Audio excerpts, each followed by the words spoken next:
Okay, gotta start streaming. We got a new patch. Downloading the patch. Patch day. Yesterday was patch day. Oops. How do I didn't put the right title. Can I change the title?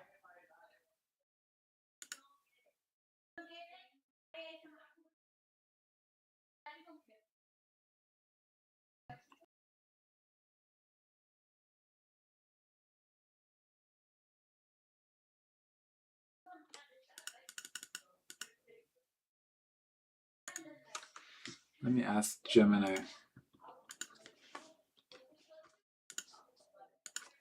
I started.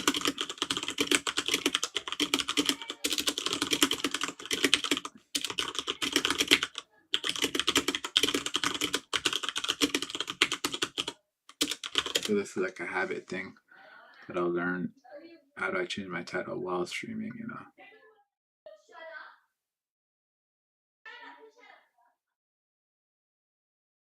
If you have a YouTube or Twitch account connected to OBS, you can use the built-in stream information doc.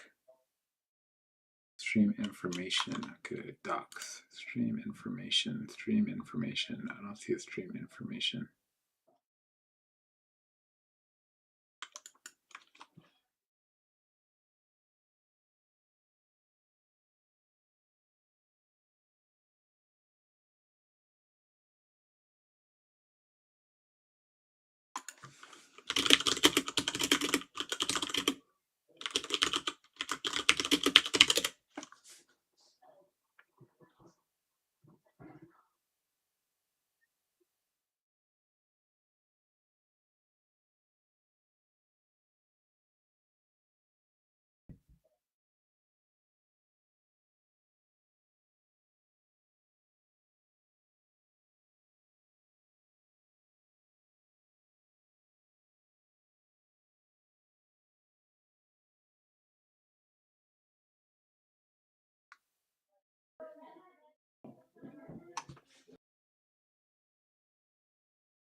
I have a chat doc, but not a.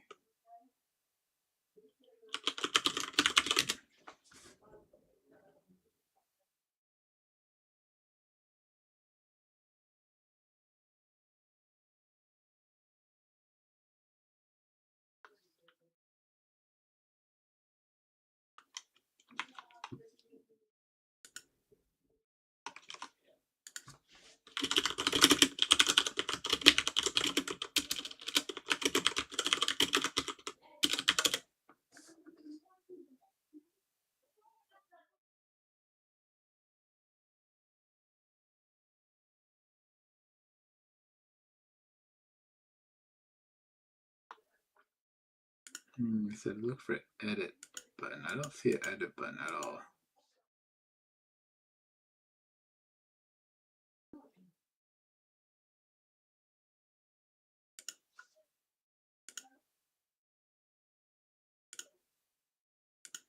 But I could open my actual stream.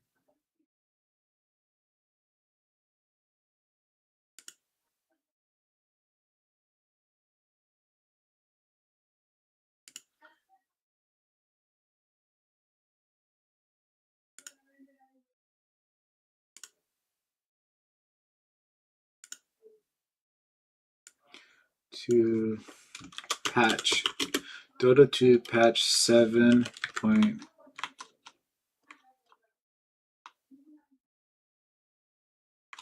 What's the patched version? 7.41.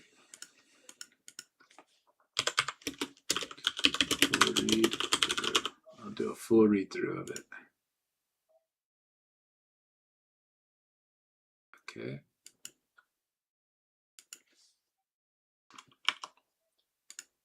My streaming still. Yep. It loads up.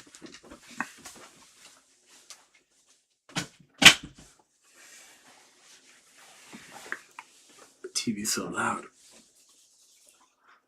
All right. Dota. Okay, now it's showing. All right, let's do it. 7.41. Here we are. Gameplay update and gameplay patch. We got two things? Let's see gameplay update. Okay, this looks like the same thing. Gameplay patch. What is this?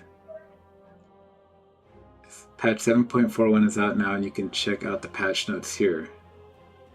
That sounds like the same thing. But let's turn this way down. We don't need the music. We're just going to be reviewing. We're just going to be doing our review and looking at just reading this patch notes, see what they fixed or changed. You know, I actually like the last patch. Like, should I do a pre-patch? Like, what I want to change? Like, I like all these heroes. I think they're fine. These cores could come back, maybe make them a little bit stronger, so we could play some traditional cores again instead of like SF, Wind Ranger, Ursa, whatever the heck they're playing. You know, stuff like that. These guys were fine. I think they're fine. Sven's fine. It's like everybody can be playable, but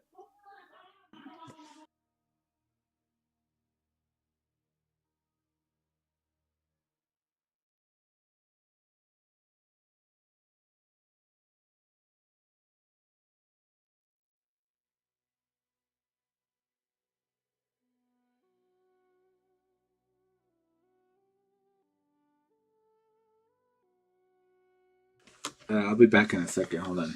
Let's see.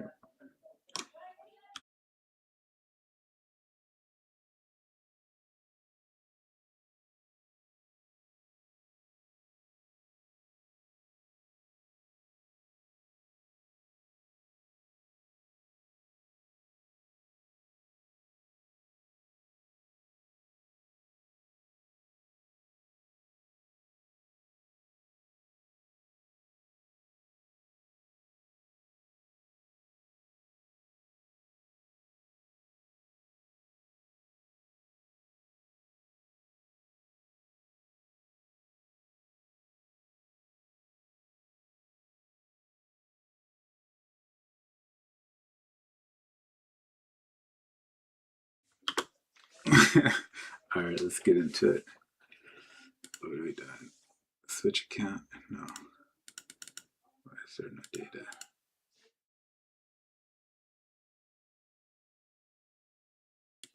Huh.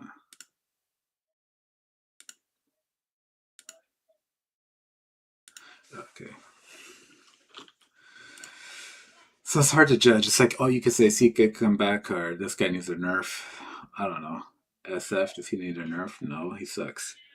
So who's like so OP in the safe lane? Probably nobody. Safe lane's gonna not that good. What, you're gonna nerf Puck? He's kind of mid right now. Storm, Club. Nobody's that good. Everybody sucks. So it's like, you know, I don't think it's about nerfs, or I wouldn't like it to be about nerfs. And there's nobody who like needs a buff. It's like, yeah, people like Sky or Pugna or Death Prophet can technically gain a little buff and come back into the meta and be strong, but it's like it's not that crazy. Like it's not like the Wraith Path, or it's not like a broken arrow where it's like somebody needs to get nerfed with the hammer or somebody needs to get buffed.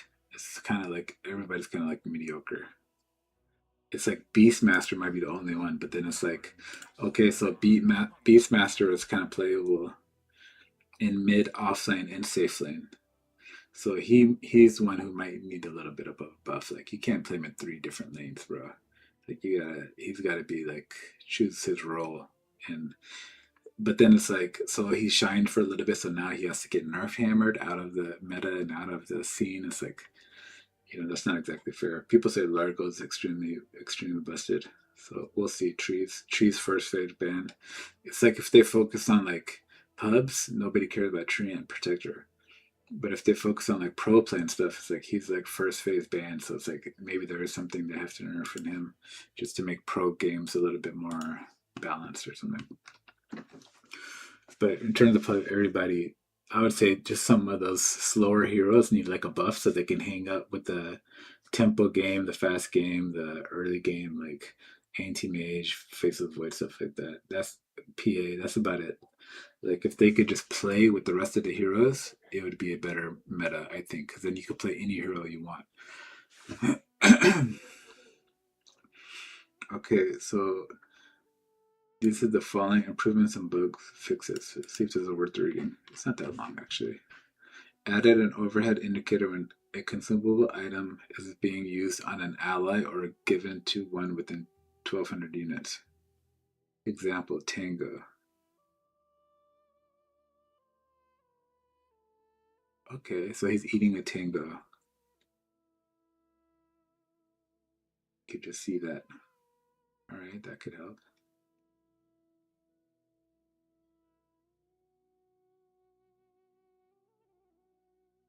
Okay, this lets you add in options and settings to show your hero's current vision while holding the select hero hotkey.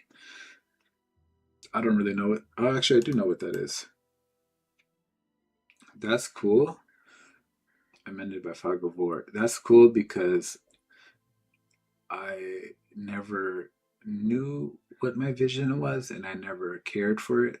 It's like there was like a few times where you can actually tell that your fog of war is smaller. Um, I don't remember what hero was it. There's somebody who like their fog of war shrinks really small. But it's like for 90% of the time, I never really noticed that.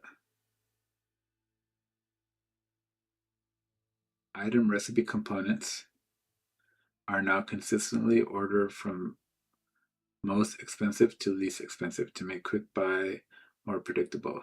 Exceptions include boots, blink dagger, and a few others. Blink dagger has a recipe. What did it take? Oh, maybe for the unique blink daggers, the arcane blink and stuff. Fix certain on-hit effects not working consistently after deliver more than 256 projectiles in flight at the same time. These are just random fixes, bug fixes.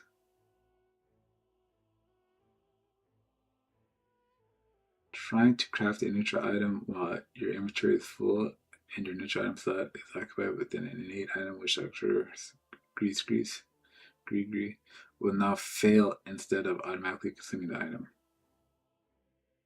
It's like a bug. Ability draft. Depreciated support for GPUs that do not support DirectX 11 SM5. Upcoming graphics features and performance improvements require DirectX 11 SM5, and a feature update will remove support for older devices. 99.96% of active players have DirectX. Okay. It's like, I'm like, do the 1060s and stuff have DirectX 11? I guess so. So those are all still working. All right, let's go to the patch now. We made it to the new patch. General changes, global changes, fastest removed for the game. This part I saw yesterday on my phone. I said new patch, and then I said, oh, I gotta stream this. Fastest removed for the game. How do I feel about this? I don't know. This is the only line I read. I read that, and I said, okay, I'm out of here. Maybe it's innate ability. So I said, I gotta stream this and see where this goes. Okay, fastest removed from the game. That's good, but it might be bad. I'm just giving you a hot take right now, just while thinking about it. Fastest removed from the game. I like it for two reasons.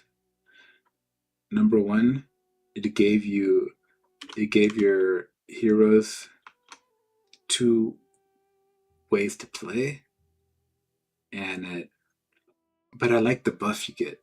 Do you get what I'm saying? I like the effect actually. Like Marcy, how is she gonna jump on people or the bound if you want to play the leap? You know, you leap with Marcy, and it's like I never played that way because I'm not a support and I don't want to, player control my allies. Like I don't want to leap with them like into fights and stuff. I want to player carry Marcy. I want the old facet where she just gets more punches during her after she leaps. She gets more punches instead. She gets like a mini ulti, but they removed that one. So it's like then I took the other one was just like if I cast my E, her lifesteal mechanic, it's like you guys both lifesteal, you guys have shared lifesteal or something. It's like, okay, that's something at least. And it's like I'm not gonna use the leap one. So it's like it gives you an option. So it's like I do like it because you could play many heroes multiple ways. But I understand that they would remove it because they don't want people to play multiple ways. That's my ideology. Or that's what I'm thinking they're thinking. I don't know. What is this? Innate abilities no longer scale with other abilities levels. That just means it won't scale with ultimate. But they still have the innates. Sometimes those other skills too, but it's usually your ultimate. But it still has innates. That's good. So at least we have innates still. Because it's like, I like the innates because they provide a hero with identity. Like Phantom Assassin, she's invisible or whatever. Evasion, she gets evasion innate. Or it might have been Blur, one of those. Um, what's one that's like obvious that I could just think off the top of my head in innate? Dawnbreaker just attacked it. It doesn't really make sense. There was some that didn't make sense and some that really make sense for that hero. It's gonna be hard to figure out. Um, this guy's projectile flow. I don't know if that's the Windrunner. She runs. She has move speed innate. You know. I don't know what per stack means, but they might have changed it. But she has a move speed innate, so it's like that's kind of cool. Makes sense for her. There was another one I played recently where it just made so much sense. I forget what it was. That it was just like that's the kind of innate I like, where it's like it like Necromancer, for example. That's the definition of Shadow Fiend. That's his like unique thing. He makes souls. He can add souls. He can get damage per souls from killing creeps and stuff. So it's like that's like his innate ability, his signature for his hero. That's his signature. And then you have your spell casting on top, but that's like the root of him. So as long as you're innate, it's like tied to your root identity as a hero, then I like it. I don't remember if there was maybe it was Death Prophet or something. She gets movement speed and cooldown. Somebody had a good innate.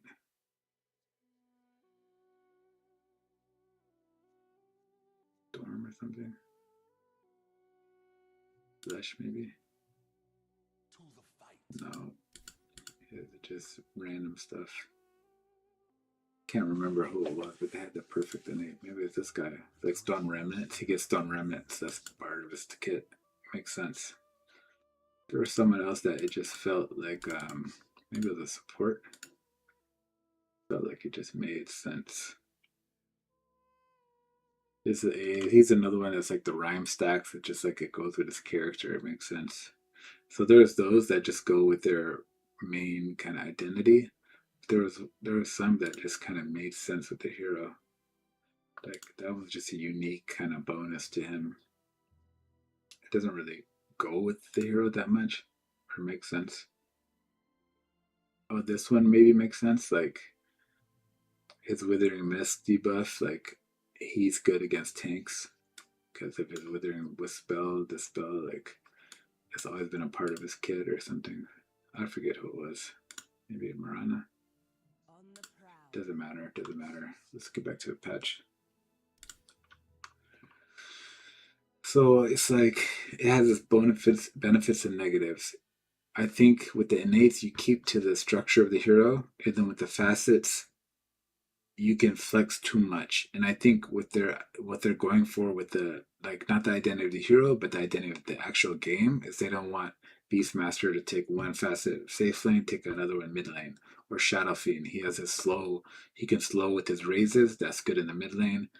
In the safe lane, he can go the armor one, so he has more attack damage or something. It's like, that's too powerful to be that flexible, I think. So they want it to be like more niche, more this is how the hero plays, and then you know you can't play them different ways. That's my idea. Maybe not, but in that sense, I understand it, and we'll see how it goes. I can't say it's good or bad, but I'm willing to try it. So that's okay with me. It's like if they're trying to build the consistency for the hero's behavior, that's cool. Like that's fine. Like it's like Shadow Fiend's either mid or it goes that way. You don't get the benefit of I'm picking a mid now. I get some other buff. Like I get the mid lane buff, and then I go to safe lane and get the safe lane buff. It's like you just have to take that hero and work with him how the same way in either lane. Maybe something like that. All innate abilities that use to scale with other abilities now either provide unchangeable bonuses or improve on per level basis. Abilities that improve with hero level have base value and increment value. Some also have amount of levels required for increment. What are they talking about? Oh, these are the ones that go up each level. So instead of, they're either a basic, innate, or they improve per level instead of with like your ultimate or something. They just prove every single level. I think there's some heroes like that. Added UI icon that shows you which parameters increase with hero level and what is the current value. Some non-innate abilities might have this per level UI as well.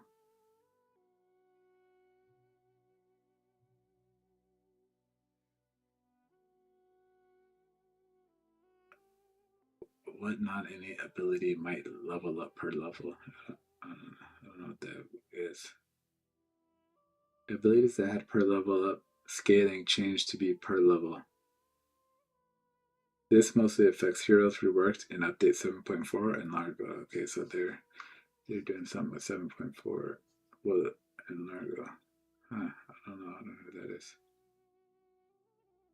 Flag bearer creep, increase, siege creep, timing decrease. We don't care about this stuff. They're just technical details.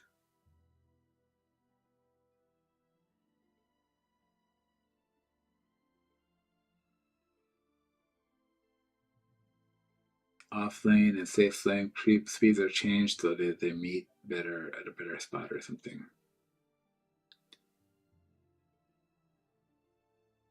All sections of current now give a maximum movement speed bonus of 150.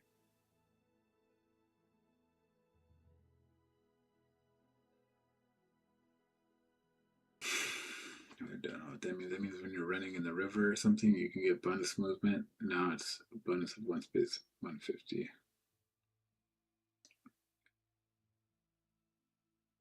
Tormentor. This is a 1K review. I should have said 1K review in my thingy. Could I still edit it? This is I have to preface this with a Crusader reads this. So it's like we don't care about Tormentor, we don't care what spawns, we don't care if it goes up or down, if it's on the bottom part or the top part. This is for team play and other timings and stuff. It looks stronger though. Yeah, it looks way stronger. But the shield regen is lower, so you might be able to kill it faster.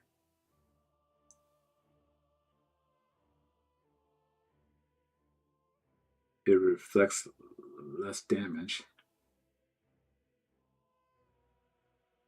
Yeah, the shining decrease. But then it increases by 2 per minute, so after 20 minutes it'll increase 40 damage, so it'll be at 60 anyways. So I don't know what this means. It means it scales now worse, like by the second time you take it, it'll be even tougher.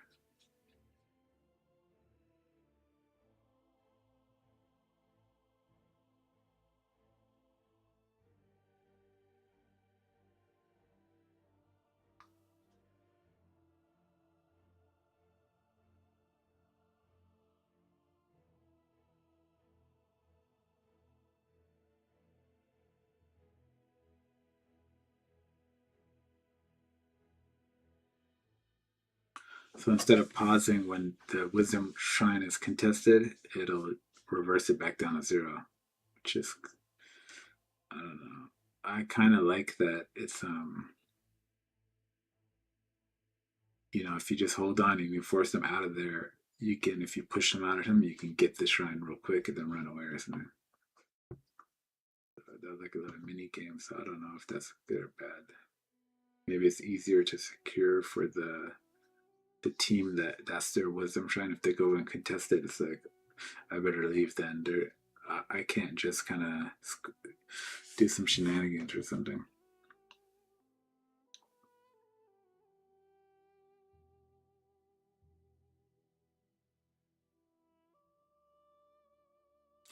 The terrain changes, we don't know about those. We just have to go look at the map.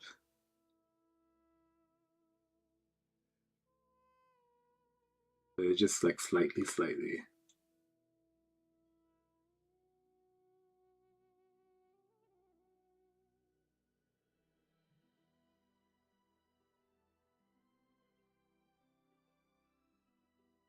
Yeah, we don't know about that. We just really want to care about the items and heroes.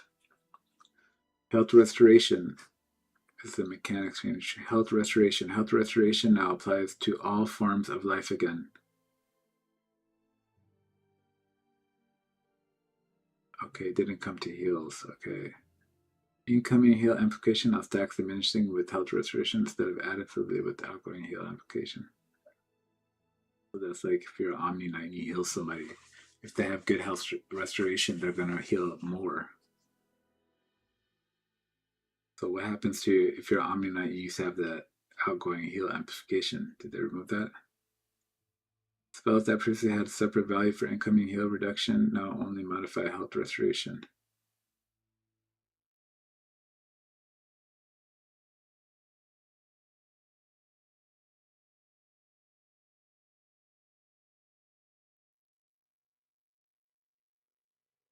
Physical and lifestyle damage manipulations. Physical and magical lifestyle will now take into account overall damage reductions amplifications when computing how much life to steal.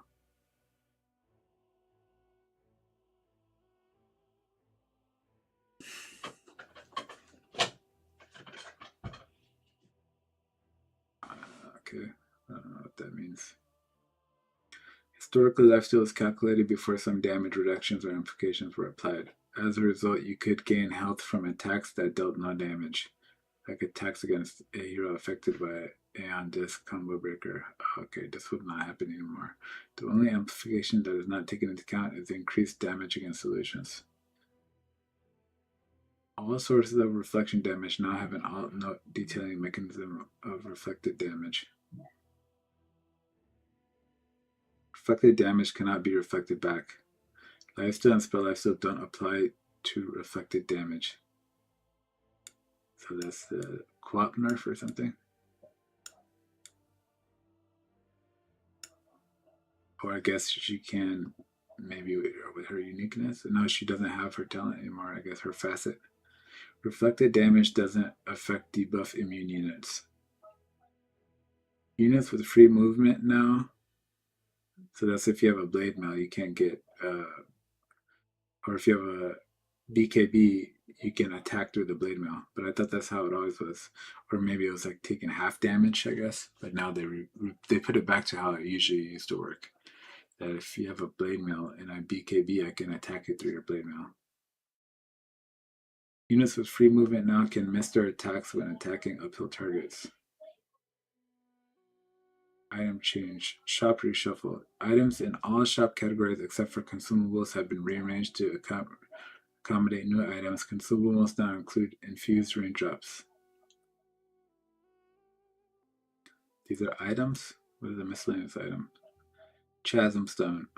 New miscellaneous item. Costs 800 gold. Provides 40 area of effect.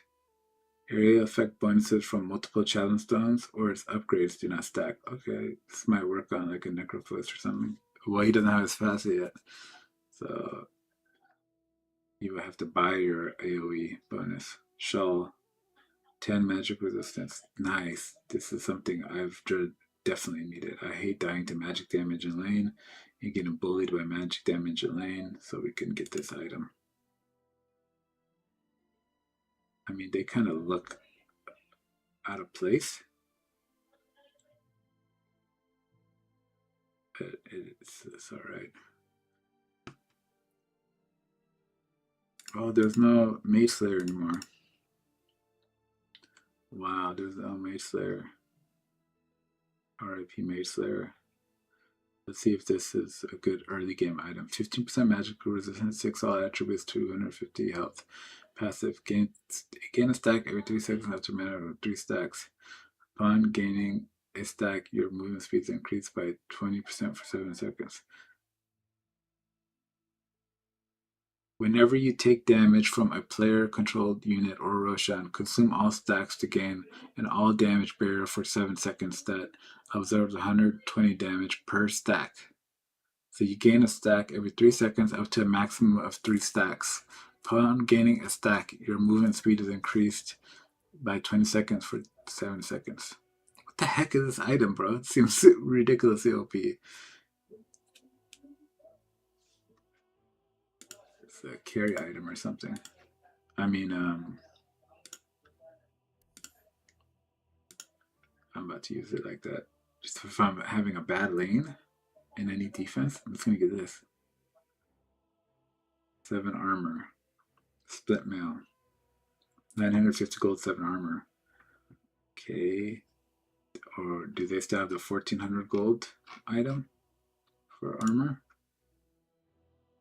Yeah, they still have the plate mail. 1400 gold for 10 armor. Now you can just get this for 7 armor. Better. But they don't have the... Oh, they do still have the chainmail. Okay, but it doesn't go into blade mail anymore.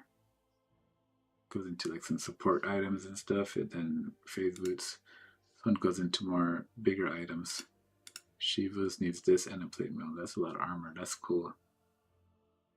That's kind of cool.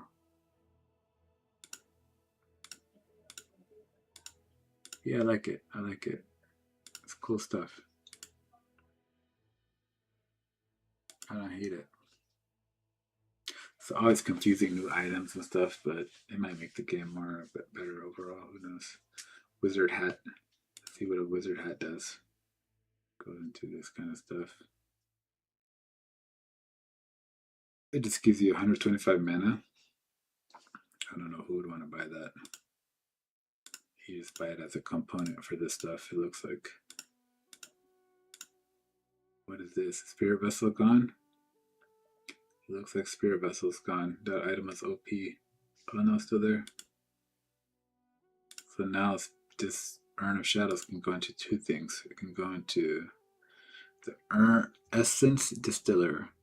175 mana regeneration, 1.75 mana regeneration, 3 all attributes, 6 armor, 150 mana. Active Soul Release. Provides 40 health regen when cast on allies. Can be ground targeted to lie dormant for up to 15 seconds and attached to the first enemy that comes within 400 radius. When on enemies, deals 25 damage per second and provides true sight over them and shares their vision with the wearer's team. Lasts 8 seconds. Gains charges every time an enemy hero dies within 1500 units. Stupid. This is like Arc Warden spell. Damage and ground target from a spell that's way too OP. Like who wants that? I don't want to think about that. Like, what if they buy a ground thing and then they can see me and I'm an invis unit and then yada yada yada and I run over as Clinkster? Like, that's too much. So that one I'm not that excited about. I'm not even excited to play it or anything. Like, I don't want to play Arc Warden instead of Ground Trap. I hate Ground Traps. I hate traps even in Baldur's Gate or something. Like, I'm not a trap kind of player. I don't like it. Chainmail, cost increased cloak. Cost increased cloak? Magic is decreased. Man, so we're just gonna get ganked all the time. Oh, they do have Mage Slayer. They just move stuff around, I guess, to make space, like I said. Where did they move it to? I literally cannot see it in my blind.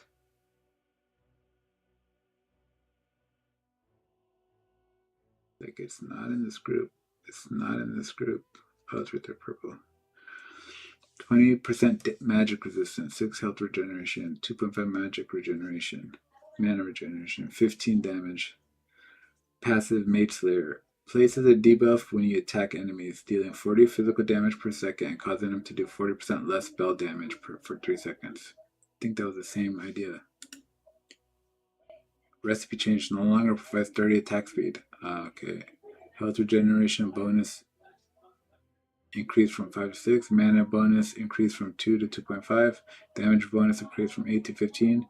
Mage Slayer damage type changed from magical to physical. Why? Why would it be physical? Makes no sense. Mage Slayer damage per second increased from 20 to 40. So it does more damage per second, but you don't have the attack speed, which is fair change. Let's not get the magic to physical. Does that make sense? Not like I know what that means, but I'm just saying it just doesn't make sense. Mage Slayer just looks magical too. It just doesn't look that physical. They should make it look more mace-like or something. It's supposed to be a mace. Alright, what else is there? Cornucopia is removed. Okay, so let's see how they do Battle Theory now. Now also modified the incoming heal or frost. Refresher shard. Resets cooldowns, no longer refreshes items.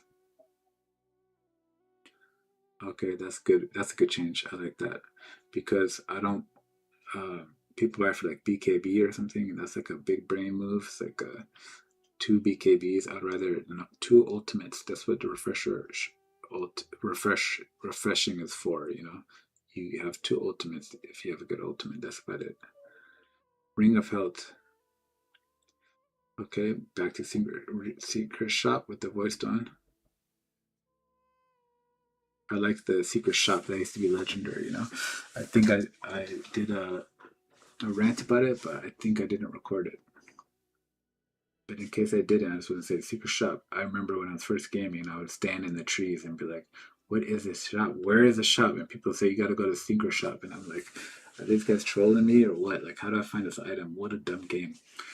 But it was that mystery, you know, of the new Dota. This is back when it was on Warcraft 3 or whatever. So it's like you go stand in the trees or whatever, and you go look around, and you're like, "Oh, there it is." And you get an item from there, and it's so complicated and complex, and it was like that's the kind of gaming that the gamers complain about. Like we want that extra layer of complexity or be challenged, you know, and it can have that difficulty. So like a new game coming out today wouldn't be able to do that. Like you got to go to the secret shop. Like I think now it's clear, it's identified and stuff. So it's like it's a little bit more streamlined, but yeah, secret shop's pretty cool. I was saying they should have a secret shop for the scrolls too. The the paper stuff, the recipes, because it's like these recipes are just a piece of paper, and it's like they need something to make them unique. Like some wizard on the by the secret shop also sells recipes, but then I think they used to do that. I think they used to do it in some game, or there's, you know, I'm sure you've seen a game where they just have a bunch of recipes of papers, and that's annoying too. That's very annoying. That's very clunky. Like, who wants to go read a bunch of recipes? Oh, go get your recipe from over there. So actually, that is annoying. But right now, it's a good spot. You buy your item, you go to the secret shop. It's okay. But if you're like a pure gamer, you can still say, "Why do I have to send my courier to the secret shop? I have to fly it over. It's in weird angles. It runs into the enemy team and gets killed just flying across the whole map if I'm in safe lane or something." It's like it's still very annoying actually. So it's like it still has the weaknesses there. But to add that layer of complexity and tradition, it's cool that it has it. Consecrated, because then you feel like you get those secret shop items, you know, those special items, you know, that's like a good part of the game. It's like, oh, I'm getting my battle fear and going to the secret shop to get that stuff, you know. So that's a pretty cool gameplay kind of system. Consecrated reps, new armor item. I think we already saw this. 2,600 gold to do magic resistance, health, and attributes. It gives you the stacks and stuff that lets you move faster, and then gives you all damage barrier. Krella's Crozier, new magical item. Requires Ghost Scepter, Soul Booster, and a recipe. Total cost 4,800. Provides 6 attributes, 450 health, 450 mana. Active Rite of Rumosk. Rite of Rumosk. The wearer enters the ghost form for 4 seconds, becoming immune to physical damage, but is unable to attack and 30% more vulnerable to magic damage. It's like the old Ghost Scepter. Steals 5% movement speed from enemy heroes in 900 radius every second. Movement speed steal lasts 1.5 seconds. Bonuses. What? Steals 5% movement speed from enemy heroes in a 900 radius every second. Movement speed steal lasts 1.5 seconds. Bonuses stack and have duration refresh on gaining new stacks. Okay, so the duration keeps going. No mana cost, cooldown 20 seconds. So you just go around stealing everybody's movement speed, like if you're Necrophos or something. I don't like these items that take somebody else's spell. They did Arc Wardens. This one does Sense Distiller, where you ground target some kind of spell, like Arc Warden. And then they do this one like you're Necrophos and you're slowing everybody down around you and becoming ethereal shrouded. It's like, why don't you just let the hero do that? So they have something unique. It's like not everybody in the game could buy this and become Necrophos. I don't like it.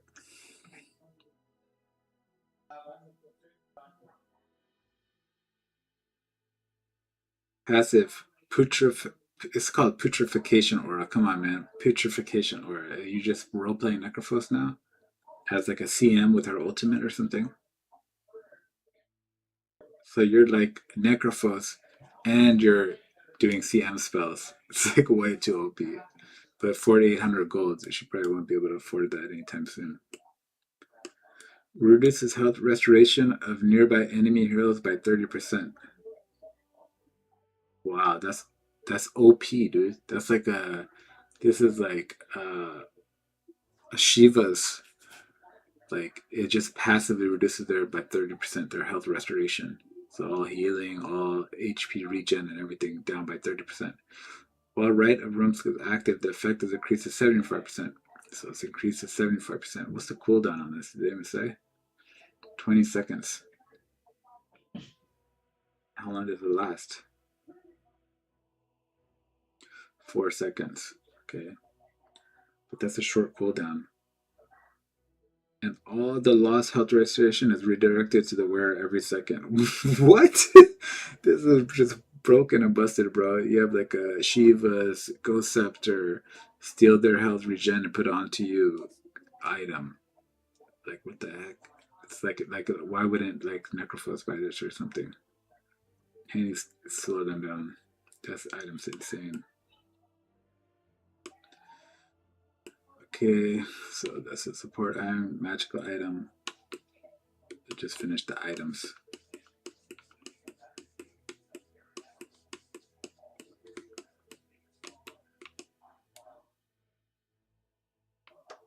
And there's so many things to read though. And the heroes. Maybe I'll do the heroes later. Alright, specialist array.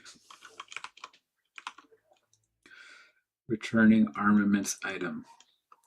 Requires blade of alacrity, 1,000, broadsword 1,000, and recipe 550. Total cost 255,000. I say that 2,550. Provides 20 damage and 12 agility. Great for a range carry if it still does the old stuff. Passive split shot, ranged only. Ranged attacks have a 30% chance to fire additional projectiles at up to 2 nearby enemies that aren't the original attack target within a 120-degree angle in front of the wearer and within attack range of plus 150. The additional projectiles deal 20 plus 75% damage of a normal attack and do not trigger on hit effects. The primary attack deals 20 plus full damage of a normal attack when the ability procs. Doesn't work with other sources of secondary projectiles from hero abilities, gyro such as Flak and reduces split shot, or does Gunslinger. So everybody else just gets a free split shot to help them farm instead of getting a maelstrom. You can get this if you want, and just try that. Yeah, that seems pretty cool. Maybe it'd be fun. I don't know. It's an option. I don't know who would want that. Like I could see sniper, of course, but I'm saying like, would a TA want this? No, she has split shot. How about an SF? Would he want this to just have more split shot so he could just farm faster? Maybe he uses his spells to farm. I don't know. Wind Ranger can farm like this, but then it doesn't help her when she's ulting. She's single target, where the Maelstrom is gonna proc on the target and damage it. So Hydra's Breath, new armaments item. Requires specialist array 25. Okay, so the upgrade from the specialist array. Dragon Lance, Orb of Venom, and a recipe. $100, like $1,000, $1,100, $1,100, just for a recipe. That's so annoying to me. I had all these expensive recipes, 1,500, 2,000, and 50 gold for the Shiva's recipes. Like, so expensive. I always rant about that because it's like you're just buying the piece of paper.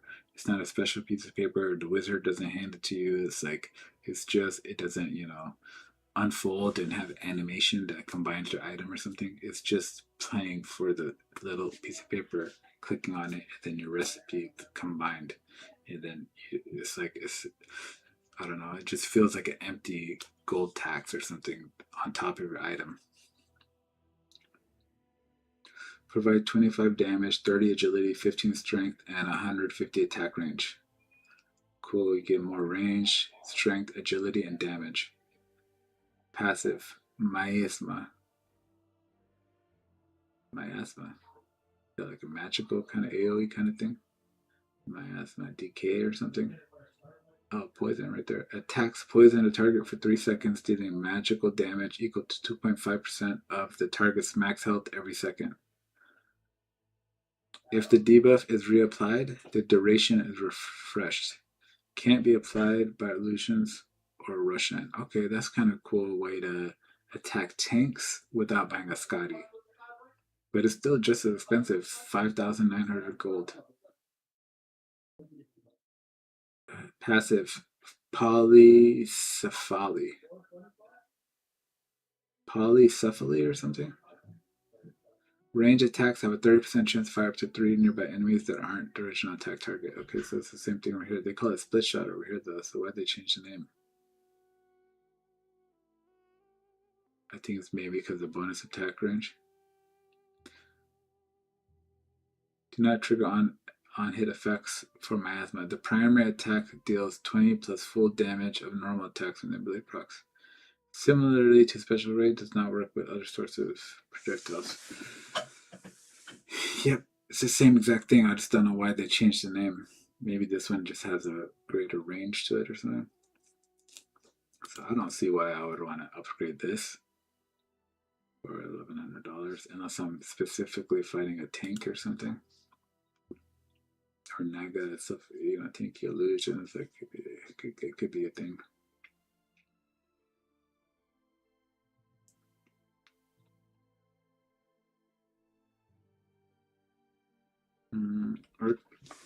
Arcane boots.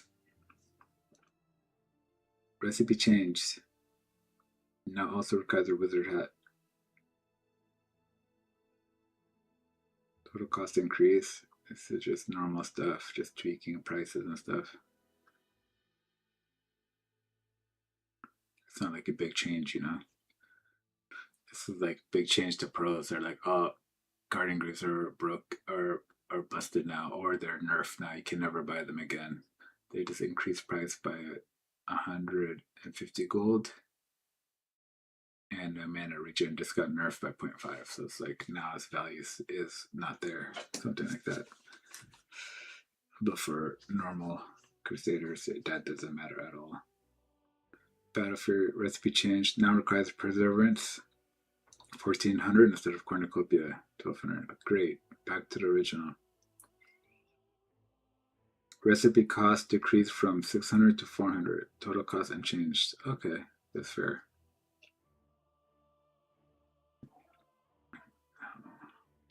Black King bar activation duration changed from 9 seconds, 8 seconds, 7 seconds, 6 seconds to 9, 8, 7 seconds. Oh, that's great.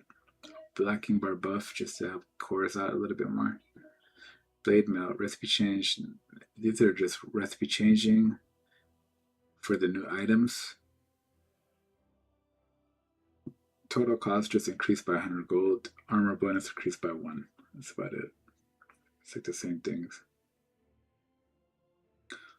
Crimson Guard bonus armor bonus decreased by 2, which sucks.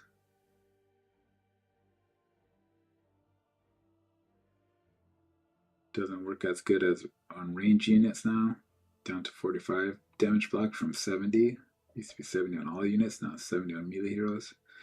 Guard max health damage block decreased from 2.2% to 2%. So you get less guard health. So they nerfed that a little bit. Recipe change for Dagon. Now requires point visitor, all this stuff. Recipe cost still the same, 1150. Total cost increased by like 250 at each level. No longer provides lifesteal. That's great. Don't like that part of it. Kind of OP. All attributes bonus decreased from 7 to 15 to 6 to 10. Now also provides health and mana and cast range. Cast range doesn't stack with Aether Lens or multiple Dagons. Energy burst cast range decreased to 640. What does the energy burst cast range mean? The Dagon? Oh, even with its built-in cast range, it's still lower cast range, I guess. Energy burst no longer instantly kills non-ancient creeps. Energy burst no longer heals for 75% of the damage dealt. That's great. I like that. Be back in a sec.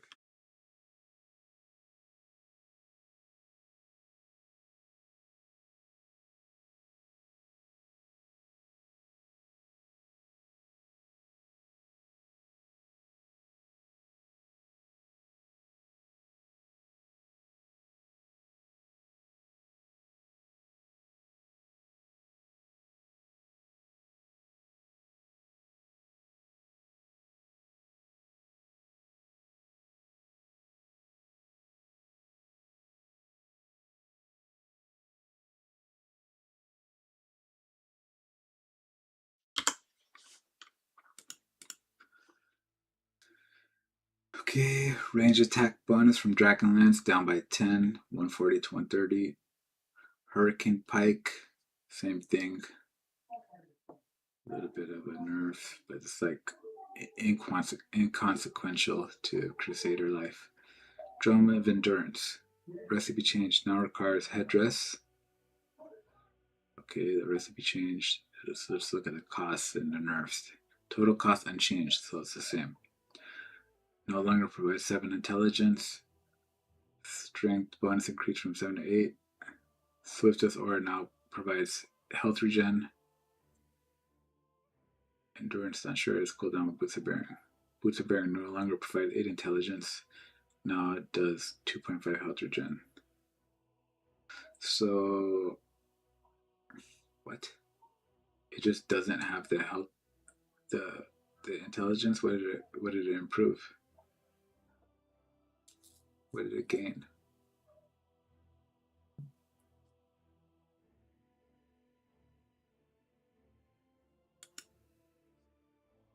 Headdress instead of Robe of Magi.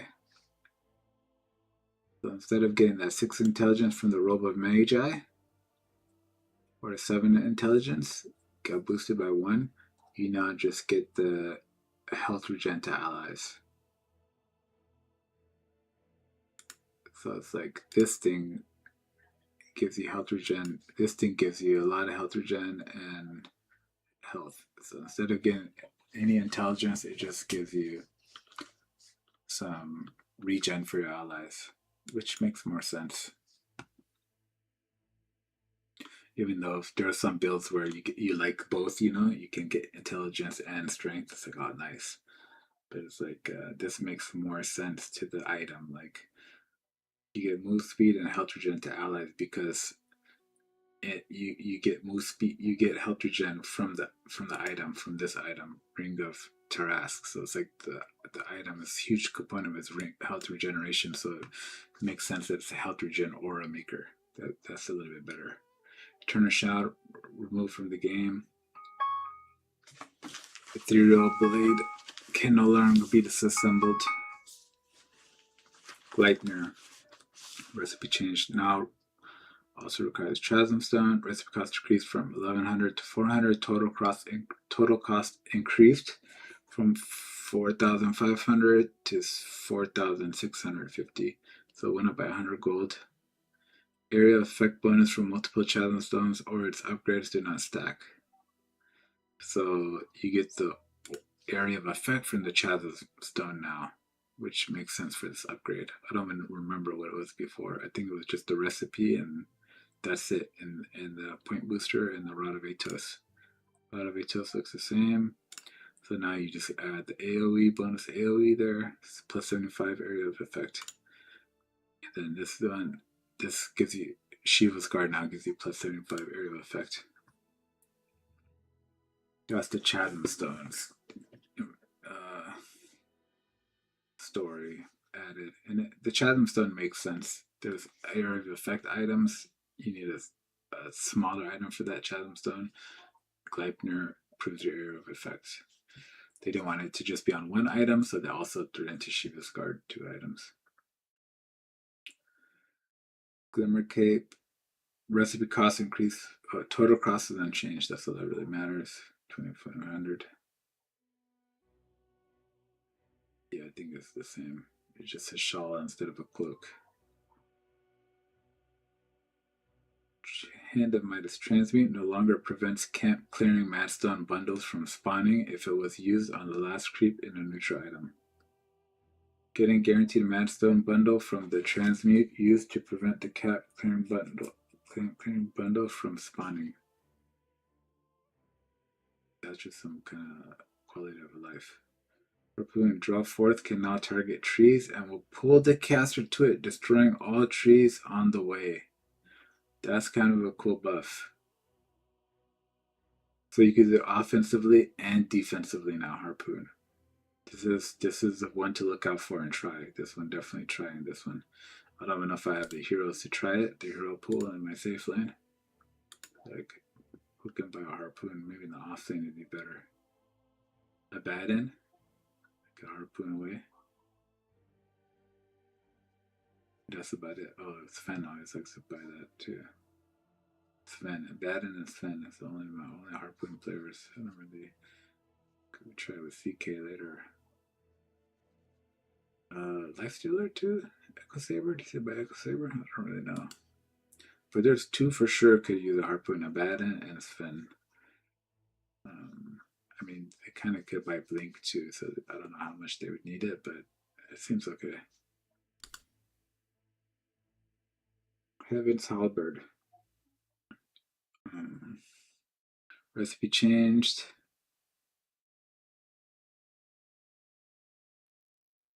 Along with provides health. Now it provides 9 armor and 25% evasion. No longer has damage block passive. Disarm cooldown decreased from 20 seconds to 16 seconds. Disarm cast range increased from 650 to 750. Disarm duration increased from 3 seconds to 350. Okay, so the Harpoon and the Heaven's Halberd got buffs. I think that's a buff. If it costs the same. I don't know if it costs different. Oh, total cost is 3,400 gold. It used to cost 2,600. So it used to be a quick item you can get and buff you. Now it's an expensive item. I don't know if it's worth it anymore. But it seems like a cool build on the offlane though. If I played offlane, I'd like to go the traditional, just buy the Crimson and Pipe and stuff. So who am I going to get a Echo Saber with? Maybe Abaddon. Echo Saber, Halberd, Abandon, Offlane, might cook.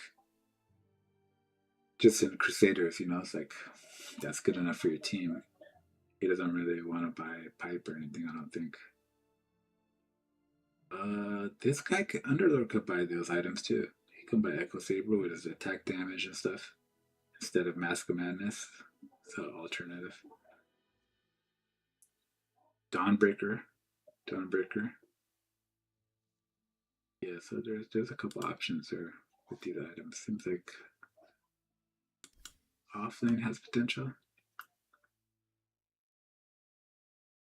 But I don't know if it's better. What does it give you? Oh, just the evasion. Evasion helps. 9 armor and some evasion. Are you gonna pay 3,400 for some? Well, no, because you can. It's like you're being the offlaner. You get some tankiness, you get some evasion, you get 9 health, 9 armor, 6 health regen, 25 evasion, and then you can also disarm the PA during fights if you're an offlaner. If you have a core matchup that makes sense for a halberd, like a Ursa or something, you could just buy this. Kind of makes sense. Mana regen amplification decrease by 40% to 30% on Kaya. It's a big nerf. Not a big nerf, but just, you know, it doesn't feel good when you want that storm and you want that mana regen or something.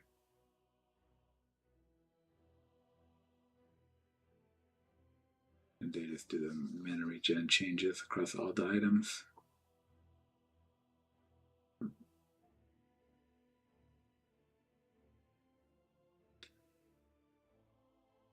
Maid Slayer.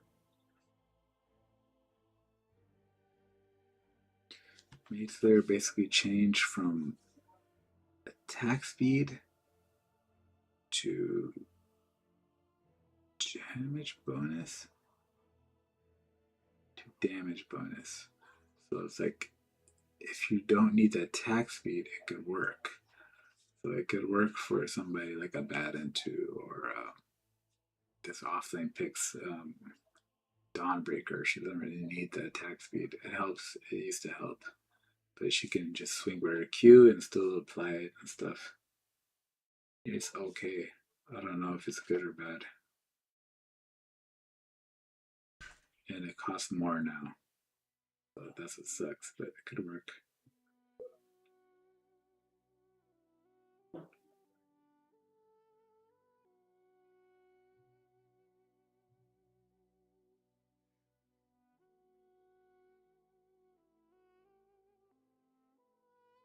Massive Madness just gives you a little bit of movement or something. Slow resist. Okay.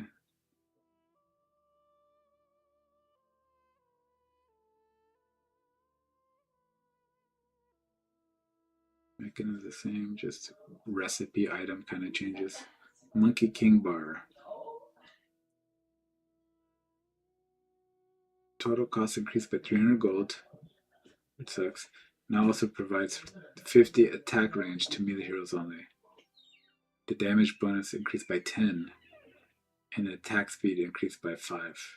That's kind of good. That's way worth it. So this is better now. Because you get bonus attack range. It's like for a Monkey King or something, right? But it's like, and you get bonus damage. And it's like, that's just quality of life for 300 gold extra. So it's like, this is a buff to MKB. But they're kind of saying if you're a sniper and you buy MKB, you're losing out now on that 50 attack range. So you lose some value there. But it doesn't matter. You still get the attack speed and the damage is still a buff. You get a better item, 50, 50, 50. So this is a really good item again, I think, to put on to try to buy. Because, you know, you only buy it if you, did they get a butterfly or is it PA or something? But it's like secretly this damage and attack speed is secretly a good item for a carry. You should try to buy it. But you're competing with other good items, Daedalus, stuff like that. So it's like there's so many little slots. People buy blinks now. You got a blink BKB thing. I don't have a satanic. I don't have a room for a Monkey King Bar. Nullifier.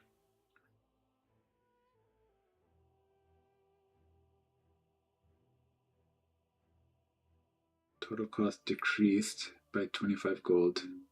Just change the split mail instead of the iron will, and doesn't provide any regen. Which makes sense. I don't think this thing should have any defensive part to it. It should have a nullifier. It should have the whatever this is, Sacred Relic, and then it should have some other offensive spellcasting thing. Like if it's a split mouse over here, then it should have freaking put this boy orb of venom, it nullifies it or something with the orb, it disintegrates their spells. Or robe of magi, something magical. Or this crown, you put the crown on the Sacred Relic and then you nullify them, a little bit of magic or something. Or the circlet, Sage's Mask. Anything. This thing, Shadow Amulet. It's purple anyways. Or what is the Shadow Amulet components? No, just Shadow. Yeah, Shadow Amulet. Can go with it. Something.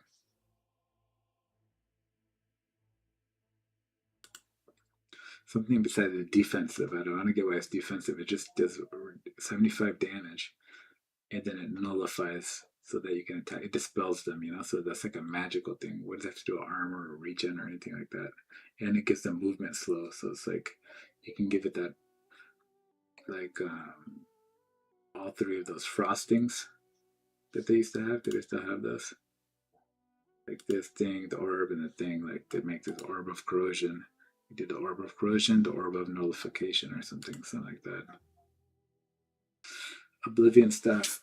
Mana regen bonus increased from 1 to 1.25. That's a little bit of buff to Oblivion Staff. Goes on those 3 items.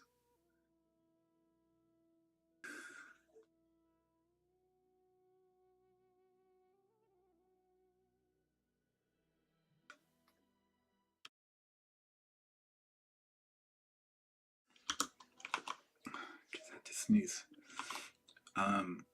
Recipe change, Orb of Orchid Malevolence. Now requires Claymore instead of Cornucopia, because Cornucopia is removed. Recipe cost decreased from 450 to 300. Total cost unchanged. That's good news. No longer provides 6 health regen. Damage bonus increased from 10 to 20. Mana regen bonus decreased from 3 to 2.5. Oh, why did the mana regen decrease if that one went up? Oh, because there's no more Cornucopium. Intelligence bonus increased from 10 to 12. Okay. Bloodthorn recipe change. It cost $200 more, 225. Or no, it decreased $200 to 6,400. Now requires Oblivion Staff instead of Hyperstone. Is that the Oblivion Staff? So it requires another Oblivion Staff. You're getting more intelligence and more mana regen. Intelligence bonus increase 10 to 25 intelligence. Wow, they made this like a intelligent hero user. If you're a TA, you kind of feel bad buying this. No, not bad, but just like when we do all this intelligence, I'd rather have something else. Attack speed bonus decreased from 95 to 70. Again, you're gonna feel bad. Attack speed's decreased. Mana regen bonus increased from 3.5 to 4. That's good. You get more mana. Damage bonus increased from 10 to 20. Soul random mana cost increased from 125 to 150. So Bloodthorn, let's see if there's any heroes that I care about buying Bloodthorn with in the safe lane. I don't think I would get that in the mid unless I was Storm and I needed it or something. Anti-mage, she just lost a bunch of attack speed and you get a bunch of intelligence. Why would I want that? Wind Ranger is the only one who can benefit from it. She doesn't care. She's a universal hero. More intelligence, great. She would just like another stat to her. So she doesn't really like. She doesn't need attack speed either. She has her ultimate. It's gonna be good enough. TA, I don't think so. Clinks, I don't know if he has mana problems. It might be good for him. He always buys Orchid. Might be good for him because he has mana problems, but still not ideal. Dro doesn't really buy it. I don't think Abaddon would buy it, but if he does, he can use intelligence. I think DK used to buy it sometimes, especially mid DK. So I don't think that's good for him. He loses attack speed, which he desperately needs with his ult. He's kind of a slow attacker. And then he gets freaking a bunch of mana for what? What does he need mana for? He doesn't need mana that much. He just blink stuns and then fire breath. That's it. You don't need a mana after that. So I don't think it's that good. I think that's a slight, let's say, a side grade because it's just good for intelligence heroes. If you go safe lane with some intelligence heroes or something, or mid lane, you're scaling mid game items. It's like, I guess.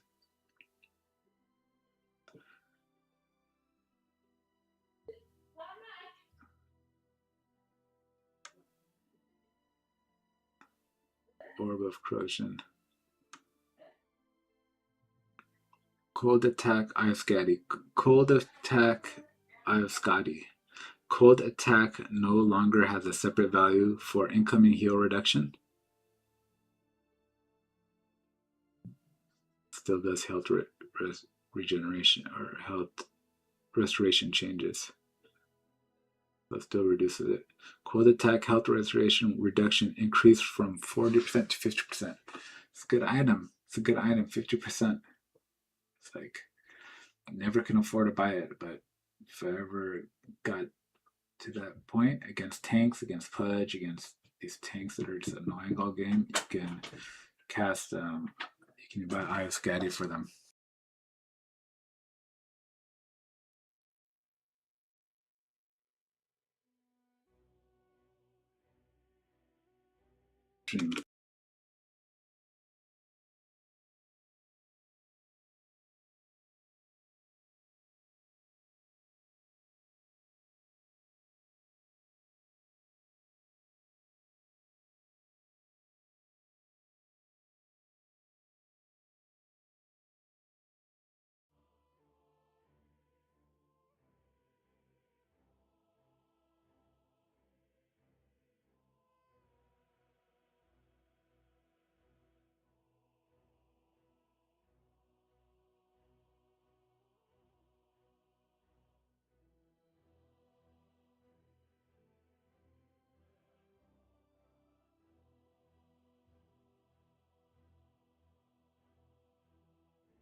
All right.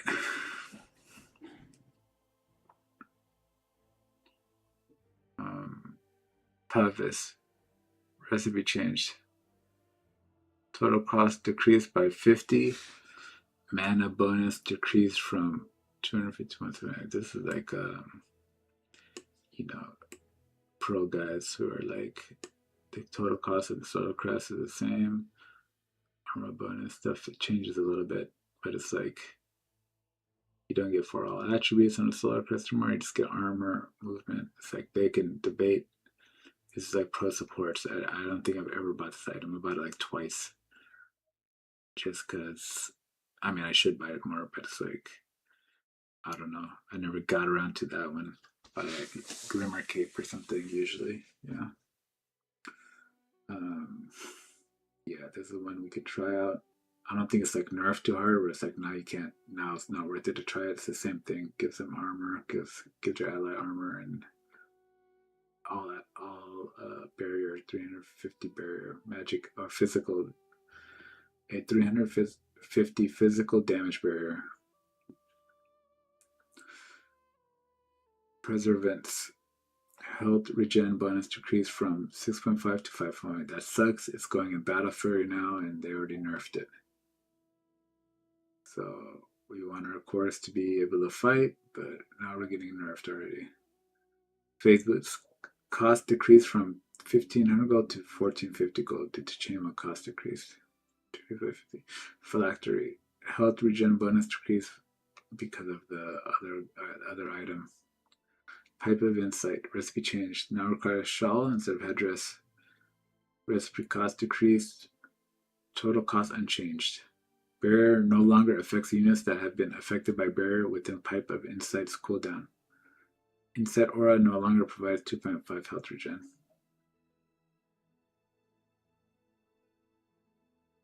Okay, they nerfed it a little bit with that regen. They just gives you magic resistance now. That's fair.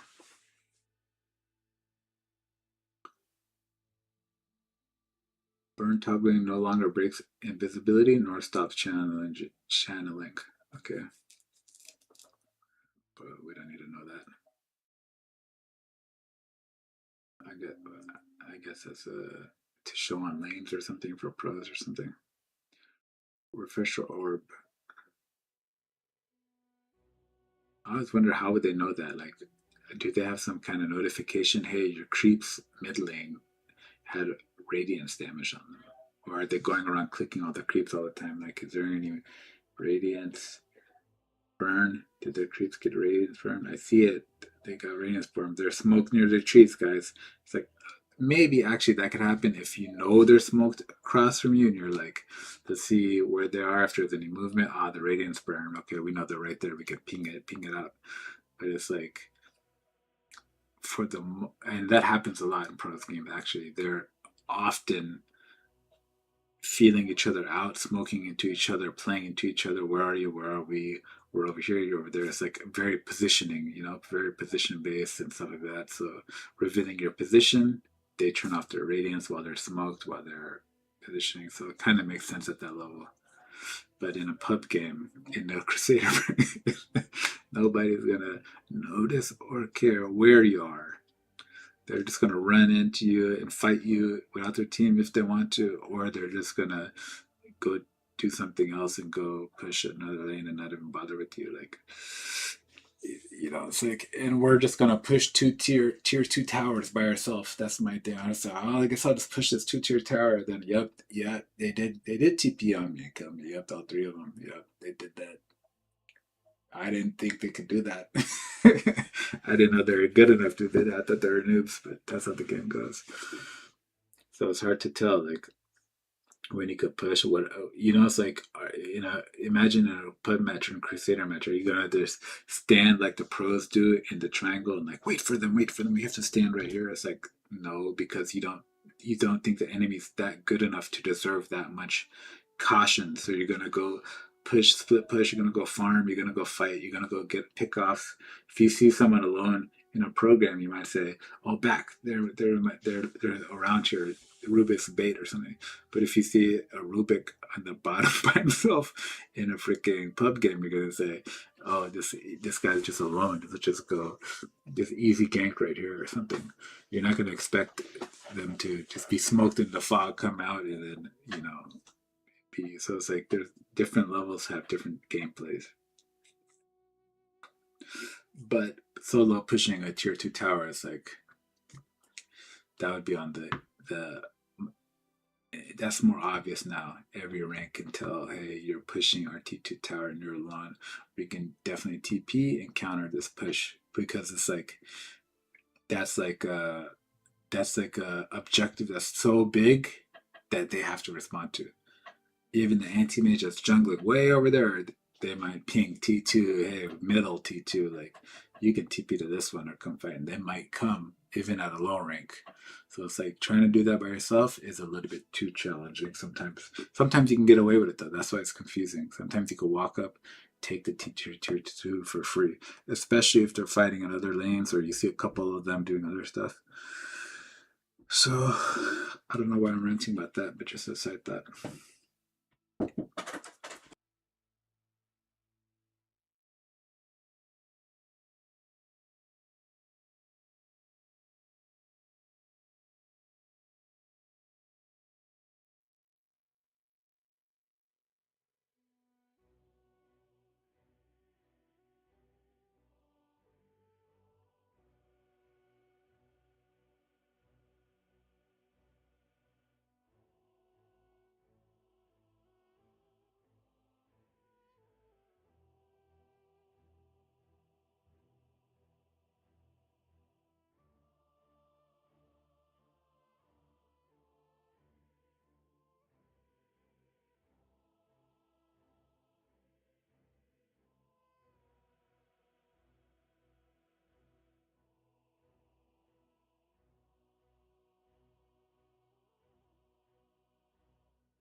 Look, look, look. You can see it. Here, I'll show you it right I here. wanted to see it from a different connection. Look, I'll see it. I'll show you from my No, channel. it's okay, it's okay. But anyways, guys, we're trying to start movies and stuff.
Sorry, that was just my relative.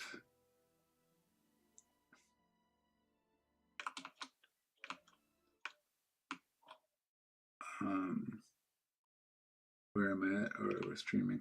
Okay. I think I'm just gonna just do the items and then we'll continue other stuff at another time tomorrow morning. So I'll try to change the title. I'll learn that, change the title. I'll give you stream patch overview part 1 or something.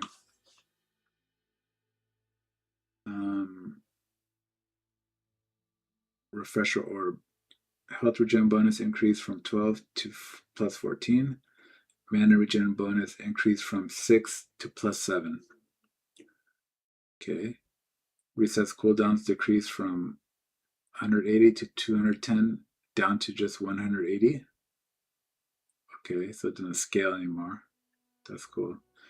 Reset cooldowns, mana cost decrease from 400 to 325. That's actually nice because so many times whenever I've tried to use it, I just press refresher orb. I don't have the mana to do like an instant double. I have to wait. Oh, my mana regen is going up. And now I can do it again.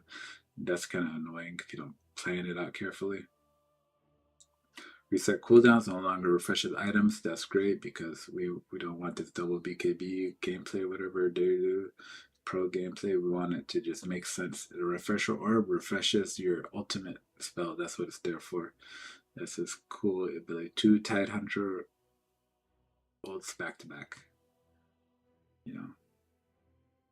Then we'll see if it's really valuable. Does Ember still like it? Does some other hero still like it? We could tell without this, like it has double value or something or some nuance. It's just if you have a good ultimate, then you could use it, or a good skill, like even like Terrorblade or something who wants 2 metamorphoses.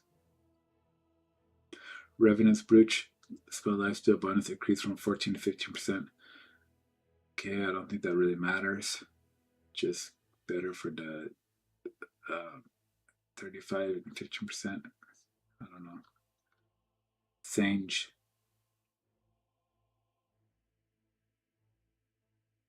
Slow resistance bonus, a little bit more slow resistance bonus. Doesn't matter. Abyssal Blade, I guess, is the same. Doesn't matter. Sanguinasha, status resistance bonus. Oh my god. Oh my god. They almost had me in the first half, bro. I was so happy. I was like, finally, Sanguinasha is back, the greatest item. Finally, we can survive Axe Call and stuff, and all these stuns, and we don't have to just rush BKB every game. We could just play Sanguinasha kind of game. They said status resistant bonus increase from 15% to 16%, 1% increase. So clap for the 1% increase. We're getting there, I guess. It's a little bit better. It's a little bit better. And it matches 16 strength, 16 agility, 16 status resistant, 20 attack speed, 12% move speed,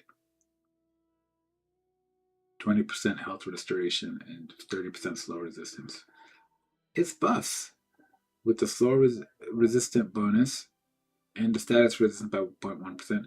And you get heal buffs now. You get more heal if somebody heals you, or if so. It's like Singing Josh is buffs at least. These little micro buffs, they have a long term effect, maybe, possibly. Shiva's Guard item reworked. Now requires Splint Mail and Chasm Stone instead of Veil of Discord. Great, I don't like Veil of Discord. Recipe cost decreased from. I always thought it's stupid. You press a spell and it does an AoE and those people take more magic damage or something. It's a dumb item. Recipe cost decreased from 250 to 1350. Nice. Big recipe cost decrease. That's a good one. That's a good one. It's lower. Still crazy expensive, but you can actually afford to grind this. You don't want to grind for 2,000 gold to buy my Shiva's Guard recipe. Total cost decreased from 5,175 to 4,500. Nice, 4,500. This must not do what it used to do. I'm sensing that no longer provides 5 strength and all that. That's from the Village Discord stats. Armor bonus increased from 15 to 17%. Wow, it has split mail and the other item. Look, it has split mail 10 armor. This thing's 7 armor. And it only gives you 17 armor. So it just adds the armor. It doesn't give you any bonus armor. Now also provides 75 aerial effect, which is from the Chasm Stone. Let's see how much Chasm Stone gives myself. 40 AoE. Okay.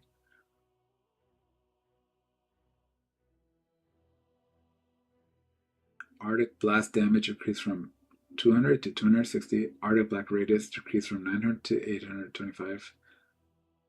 Spell unchanged because of the AoE bonus you get from Chasm Stone or whatever. Arctic Blast no longer increases damage taken from spells. That's the nerf. You can't just press this and get bonus damage from your spells. Freezing Aura no longer reduces health restoration and incoming heal amplification by 25%. Freezing Aura now pierces debuff immunity. That sucks. There used to be a lightweight spirit vessel or, Scotty, this heal reduction kind of things against tanks. That was a great option for it. So now it's like, what is its selling point? You lost a lot of stuff here. It doesn't do the spell amp and it doesn't do. It was like 10 freaking effects on one thing, 10 little micro effects like bonus spell damage, heal effect, normal damage, speed movement reduction. Like it did a lot of stuff. So let's see what it does now. It emits a freezing wave that deals the 260 magical damage. So it still has that burst damage to enemies and slows their movement by 40% for 4 seconds. So it slows them. It's just an Arctic Blast freezing field, just slow. You're gonna pay 4,500 gold just for some armor and a slow. I don't think so. So we need this aura. Aura, it's the magic word. Freezing aura. Everybody loves auras. Reduces attack speed of all enemies by 45. Radius 1200. That's it. You just slow them down and you get Tusk's innate 45 reduced attack speed. So now I would say it's basically garbage because it didn't have it lost 2 things from its it lost 2 things. It lost the active bonus spell damage 15%. So that, okay, this scales with my spell casting. I'm a Necrophos, I'm a Lesharak, I'm a Storm Spirit. It helps give more spell damage 15%. It doesn't have that anymore. And then it doesn't have the take down their health restoration, which also boosts your damage actually because they're not healing as fast. They have 20 health restoration. You reduce it goes down to 15. So they're it's like you you kind of nerf their strength, against especially tanky people like Centaur or whoever. All this pledges, all these strength cores that are going around. Sand King, like there's a lot of strength cores. Mars is. So it does nothing to them now. Now you have to buy a dedicated spirit vessel or something. So it's like now all it does is it reduces their attack. Like imagine it did all those things and it reduces their attack speed and it slows them down. So it's like now it only just reduces their attack speed. Aura. It's like that's what Crimson Guard should do, or not Crimson Guard. That one item. What's that one item called? It scales with this one. Assault Cuirass. It already gives you attack speed and armor, and then it takes away their armor and should also take away their attack speed. Maybe that would be too buff. And then it's like, let's have a Assault Cuirass era where that one's the best item for a while. Because it's like, at least it's like attack damage and stuff. That'd be kind of fun. But Shiva's card got kind of nerfed. Now you have to buy different items. Spirit Vessel. Soul Release no longer has a separate value for incoming heal reduction. So Spirit Vessels may be higher value now, 70% health restoration reduced. It's a good item. It didn't change at all. Trinker Boots. Break now also goes on cooldown, but it helps with the heals, which is like Lotus is probably.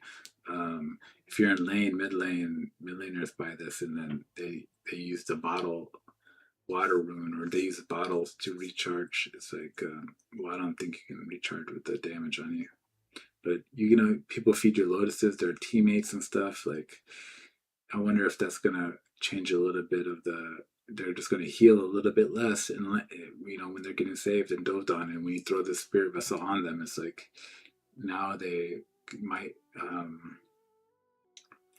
Now you might get the kill more easily. So it could be a little bit buff there.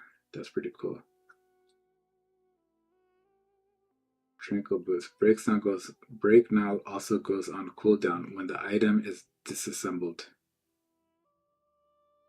Reassembling the item will remember that time remaining. I don't know if that's some kind of tricky boost to do.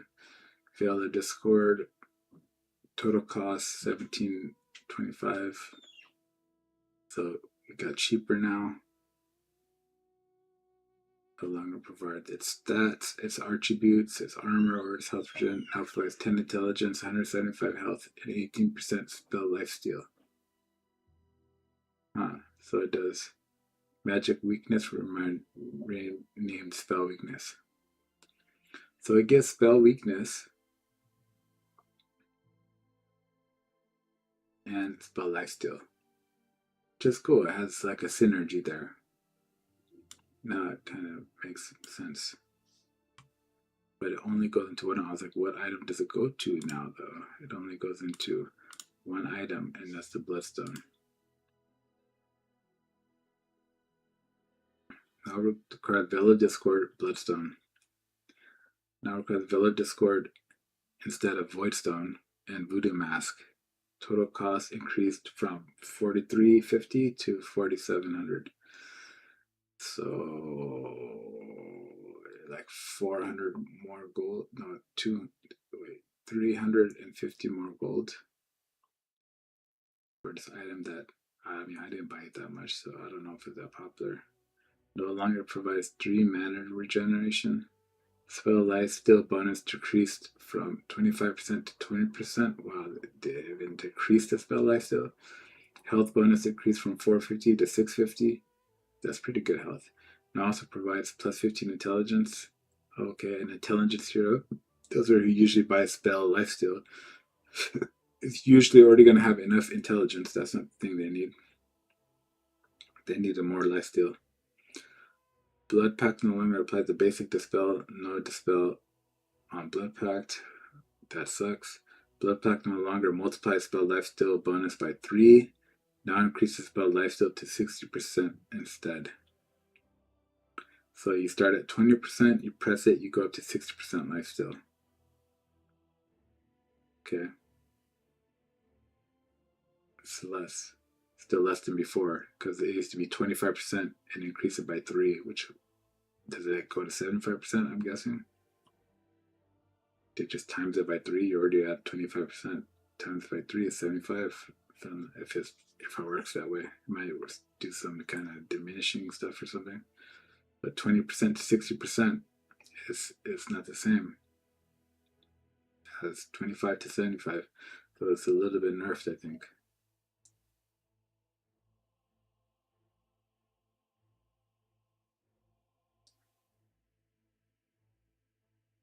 I don't know what the preventing thing has a 30-second cooldown. I assume you can't use it until 30 seconds. Now also provides passive spell weakness aura. Enemy units within 12,000 radius take 12% increased spell damage from spells. 12%. Are they just nerfing the spells? They made the blade, the what's that called, Black King bar up by 1 second. So it's not at 6 seconds anymore. The lowest number, it's at 7 seconds now. So that's even at the minimum, it has to last 7 seconds. So so our Bloodstone is like only has 12% increased damage, so it kind of nerfs the magic users. I'm sensing dispatch, which sucks. Um, it doesn't suck that bad. I don't think it's gonna affect that many heroes, but it's like maybe their nerf is what can bring back some of the other chorus or something. But I don't know. I just feel like I don't like too many nerfs. I'd rather them get a buff or something, more HP pool even. Just give PA like 200 more HP pool or something, and then she could survive through all this. But the buffs, it just feels like so weak. Like a Bloodstone, I'm gonna farm 4,700 gold for this item. Like I don't know, just for 12% increased magic damage from spells. The spell lifesteal is like, but at the same time, it's like only one person would buy this, like Lesharak or something. Like if I went with the mid, I don't, I don't know if there's anybody else that it just makes total sense to always buy it.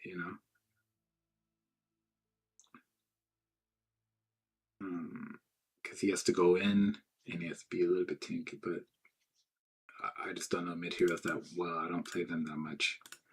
So it's like, I don't think Wap is going to buy it. Well, she might, but they have to remove facets. So look how lonely it feels, no facets.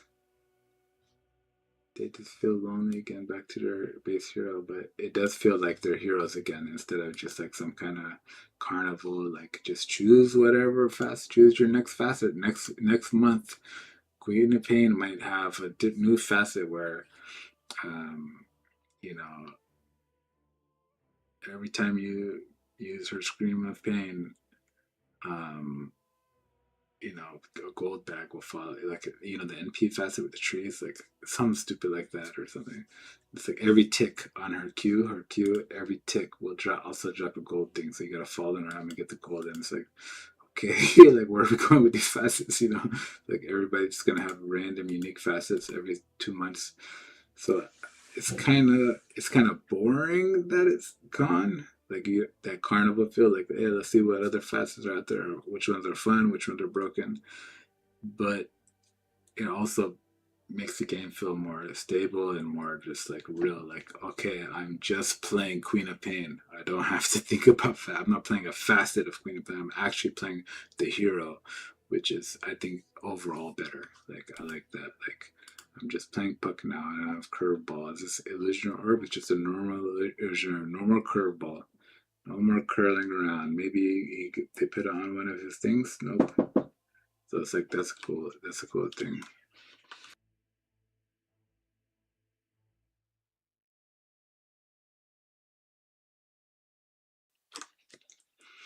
So normal curveball, and then it's like, I don't know. That's pretty cool. Some people might like it. I don't know how I feel about it.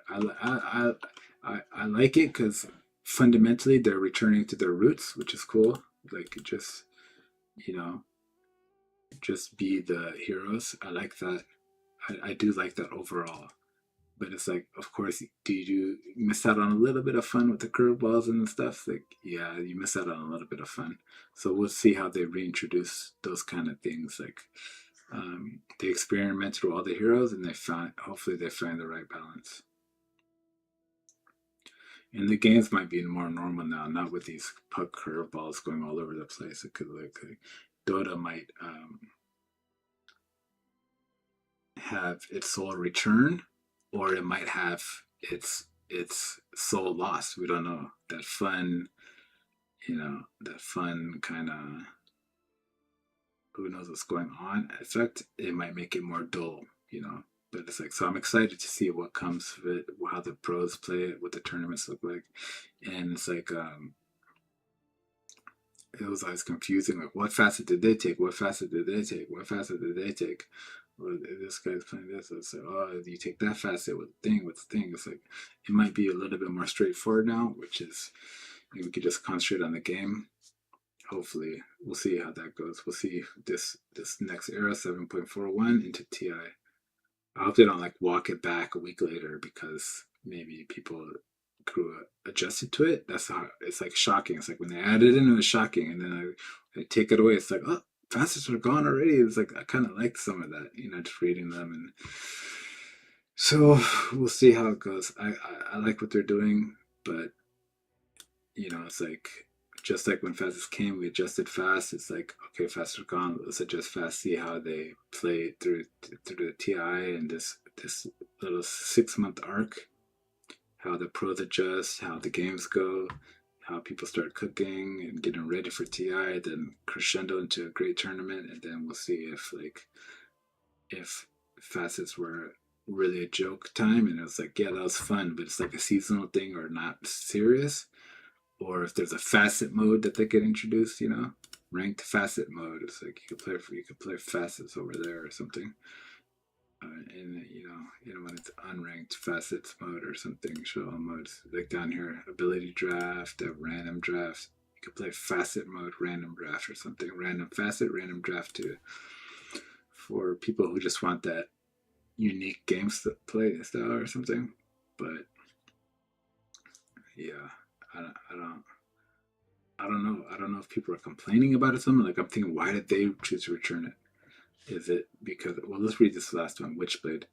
Witchblade recipe cost increased from 250 to 300. Total cost unchanged at 275. Okay, just from the thing. So this is pretty much the same. Any change? It's the exact same thing. Intelligence, poison, etc. Magic's resistance by 20%. That's the same thing. So I'll stream the rest later.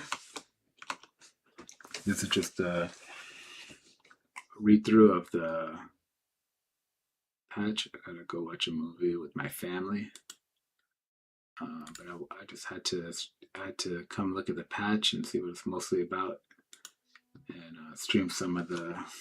So we did the items today. So we'll say that we did the items, and then tomorrow we could go into neutral changes and the heroes.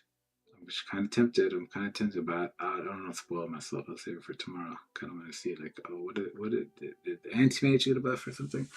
But let's not spoil it. The core heroes. I like the core heroes. I'm a core player, so it's like it'd be nice to see them. Oh, +2 damage. We're back. But yeah, it's just interesting to see why they made this decision. I'm so curious about it. Like if they made a statement or anything about it. Was it the fan feedback, or was it new players were finding it too hard to adjust to it? Was it like, did the old players really like it, or did the old players hate it because they're like, give us back our real Dota, our traditional Dota? Did the new players like it, or did the new players hate it and was like, I can't learn all this fast stuff. This is a confusing game. I came from League and I have to learn all this fast stuff. Like, what a stupid game. Like, I wonder who was their audience that, because I'm wondering, somebody had to affect them, or was it just themselves? They felt like this isn't the Dota they want to make. We tried experimenting with it, and now we want to find the right balance. I'm just curious, like, what their mindset is behind it. Like, were people complaining on Reddit? Was there a community backlash? I just don't know because I don't go online for Dota in those type of ways. It was fine for me, but it did feel like it did feel like there was an extra layer of carnivalness to it. You know, picking facets, doing this and stuff, and innates, and it was all confusing. It was consistently confusing. It was like a whole, you know, how long you were playing of just trying to adjust and trying to learn the stuff. And then before we even learned it, it's already gone. So it's like now it might be a little bit more straightforward and it might be better, or I'm just curious for the next 6 months. Are we gonna say now it's straightforward, now it's the Dota I remember, this is better? Or are we gonna feel like something's missing, that extra layer, that extra, facet rework? It's not a facet rework patch. Now a life stealer can jump inside two allies at once or something, something dumb. So it's like that's the so it's just interesting going forward what it would look like. All right, thanks for watching, guys. I'll be back to stream and tomorrow the rest of it.